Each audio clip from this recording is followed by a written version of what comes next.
Pinyato na.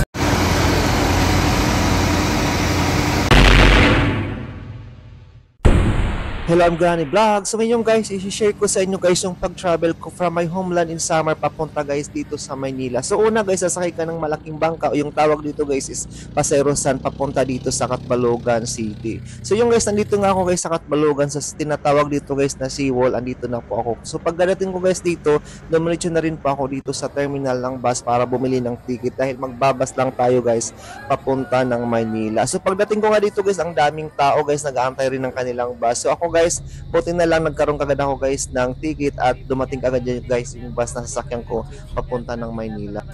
So nung nakumpleto na guys lahat ng sasakay dito sa bus, so bali umalis na rin po kami. So umalis kami dito guys ng mga 12 in the afternoon.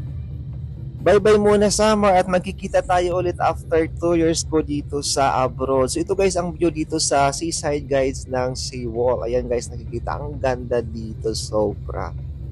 After 1.5 hour guys na travel namin from Catbalogan to Calbayog, so nag-stop over naman guys yung sinasakyan namin dito sa Calbayog para kumain yung mga sumasakay at yung mga gusto mag-CR naman guys pwede mag-CR. So bali guys, kumain pala ako dito kasi nagugutom na rin ako kasi nga 3 o'clock guys ng hapon na. So bali in-order ko pala dito guys sa baon na isda at saka pansit. So pag nag-CR ka naman guys dito sa mga bus station, magbabayad ka po ng 5 pesos po para sa pag-ihi at saka naman guys 10 naman guys kung dudumi ka. So ganito guys ang mga life dito pag nagbus ka guys papunta ng Manila or Manila to Samar. Ganun guys, may bayad yung pag-CR dito guys. So pagkalabas ko pala dito guys, marami kang makikita dito na pwede mong bilhin ng mga pasalubong papunta ng Maynila. After guys makakain na ng lunch lahat ng mga pasahero at saka yung driver, bali umalis na rin kami dito guys papunta doon sa Alin. Yung lugar guys na Alin, bali doon guys nakaabang yung mga roro na sasakyan guys ng bus para itawid papunta naman guys sa Matnog. So bali ito pala guys yung lugar ng Calbayog. Ang ganda dito guys sa seaside nila, parang nakaka-relax din dito, malakas ang hangin. So medyo masama na rin guys yung panahon ngayon kasi medyo tag-ulan na rin guys dito sa Pilipinas nung time na umalis ako papunta dito sa Manila.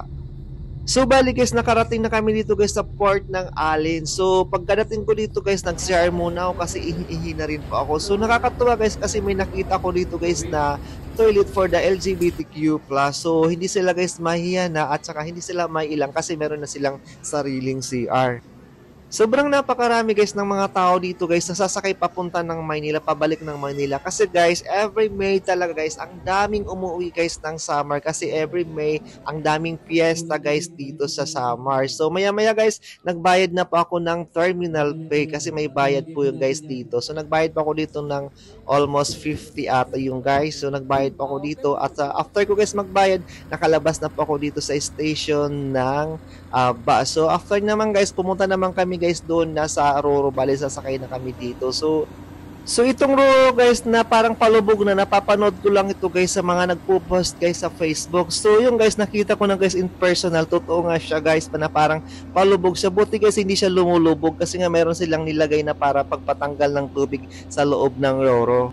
Pagkasakay ko guys dito sa Roro, so kailangan natin mag-tour dito sa loob guys. So ipapakita ko guys sa inyo yung loob dito, yung taas. Kasi pwede ko naman dito maglakad-lakad kasi hindi naman guys bawal dito. So bali guys, umakyat pala ako dito sa taas guys para makita naman natin yung view dito guys sa labas. So makikita natin yung view ng buong Alin guys dito na sobrang napakaganda, napaka-relax. Ang gaganda guys ng mga paliguan dito, sobra. So dito guys sa loob guys ng Roro, hindi ka magugutom dito kasi mayroon naman dito guys canteen. So ang kailangan mo lang talaga guys is pambili. So bali guys, kunti pa lang yung tao dito sa loob, pero mamaya guys makikita nyo marami na yung tao dito. So ipapakita ko guys sa inyo mamaya kung gaano karami yung sumasakay dito sa Roro na ito. Maya-maya guys, dahil nagugutom naman ako, so pumunta naman ako dito guys sa canteen nila para bumili ng pagkain. So pagdating ko dun guys, ang daming nakapila, ang daming bumibili guys ng pagkain. Syempre guys, magutom na rin yan. So after ko nga pala guys kumain dito sa loob, so pumunta naman ako guys sa taas para mag-selfie at mag-video tayo dito. So nakakatuwa guys kasi pag naghagis ka ng pera guys dito sa dagat, nakukuha guys ng mga lumalangoy dito. So maya-maya guys, sinasakay na guys yung mga bus dito sa Roro. So ang dami na rin guys sumasakay guys dito kasi yung iba guys karating lang din nila galing ng Samar. After ko nga pala guys kumuha ng video doon guys sa taas, so bali bumalik na ako guys dito sa baba para makita niyo naman guys kung gaano karami na yung tao dito. So ang dami na guys ng tao dito at saka madilim na rin dito. So maya maya guys, aalis na po yung aming sinasakyan na Roro. Bali pupunta naman kami guys doon sa port ng Matnog. And finally guys, nakarating naman kami guys dito sa Matnog. So unang ilalabas guys dito yung mga sasakyan. After guys makalabas lahat ng mga sasakyan, kami naman guys yung mga lalabas at pupunta naman kami doon sa mga bus namin. Kung first time ka guys nasasakay ng bus, kailangan wag mong kakalimutan yung plate number ng bus ng sasakyan mo para alam mo kaagad guys kung saan ka sasakay. Kasi yung mga sasakyan niya guys puro parehas. So nung gabi pala guys hindi ko nakuha, ng dami naming stopover guys. So hindi ko nakuha kasi nga malulubat na rin guys yung cellphone ko. So nakuhaan ko lang guys ng video nung umaga na. So nag-stopover ulit kami dito guys para mag-almusal. So maya maya guys nakarating naman po kami dito na sa San Pablo City. Ayan guys, nandito na po kami. So malapit na kami guys sa Maynila.